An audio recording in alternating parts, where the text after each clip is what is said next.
Okay, next question है, an electric heater supplies heat to a system at a rate of 100 watt.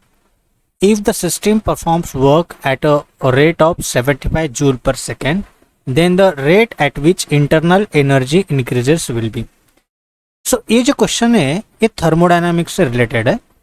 सो उससे भी ये first law of thermodynamic का problem है. ठीक है, तो उन्होंने क्या दी है, एक हीट दी है दैट इज डी क्यू दिया है, बट ये हीट जो दी है उन्होंने वैट के फॉर्म में दिया है.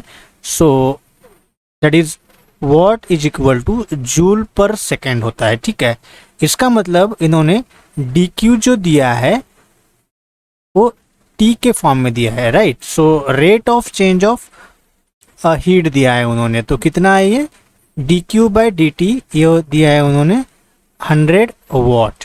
ठीक, एंड उसके बाद उन्होंने दिया है कि वर्क भी दिया है, वर्क अगेन उन्होंने दिया है कि D W by D T. So ये कितना है, और ये 75 वॉट ही है. What it means joule per second होगा, राइट. तो हमें निकालना है कि then the rate at which internal energy increases will be. ठीक है, सो इन्होंने हमें D U by D T पूछा है. ठीक है, सो हम first law of thermodynamics use करते हैं. सो हमें पता है कि फर्स्ट लॉ ऑफ थर्मोडायनामिक्स क्या है, that is D Q equal to D U plus D W.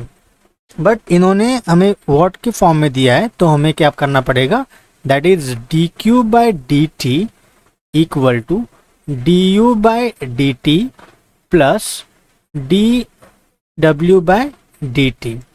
सो हमें उन्होंने पूछा है कि इंटरनल एनर्जी निकालनी है. ठीक है, सो डी क्यू कितना दिया है उन्होंने, सो दैट इज 100. इसको वर्क डन को हम यहाँ पे लेके आते हैं, तो दैट इज 75 यहाँ पे आ गया, एंड इस साइड में D U by D T. So 100 minus 75 that is 25 joule per second, और watt equal to D U by D T होगा, राइट. सो हमारा 25 आंसर होगा. सो ऑप्शन नंबर लास्ट हमारा करेक्ट होगा. Thank you.